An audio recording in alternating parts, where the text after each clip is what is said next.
Suggestion box is wide open.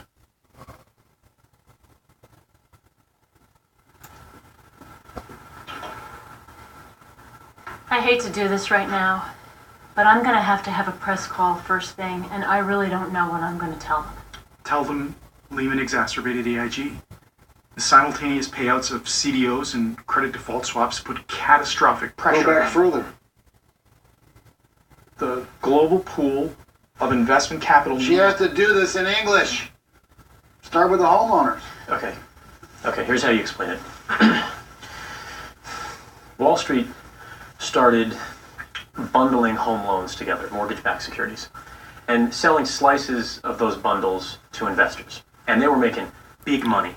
So they started pushing the lenders, saying, come on, we need more loans. The lenders had already given loans to borrowers with good credit, so they go bottom feeding. They lower their criteria. Before, you needed a credit score of 620 and a down payment of 20%. Now they'll settle for 500, no money down. And the buyer, the regular guy on the street, assumes that the experts know what they're doing. He's saying to himself, if the bank's willing to loan me money, I must be able to afford it.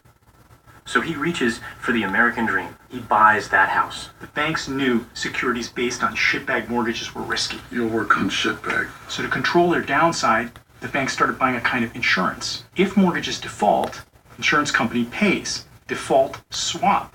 The banks insure their potential losses to move the risk off their books so they can invest more, make more money. And when a lot of companies insured this stuff, one was dumb enough to take on an almost unbelievable amount of risk. AIG. And you'll work on dumb. And when they ask me why they did that, Fees. Hundreds of millions in fees. Yeah, and she figured the housing market would just keep going up. But then the unexpected happens. Housing prices go down. Poor bastard who bought his dream house. The teaser rate on his mortgage runs out. His payments go up.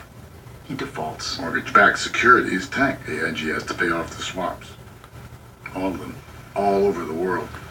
At the same time. AIG can't pay. AIG goes under. Every bank they insure books massive losses on the same day. And then they all go under.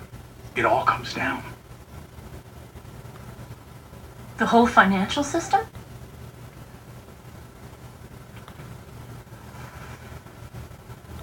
And what do I say when they ask me why it wasn't regulated?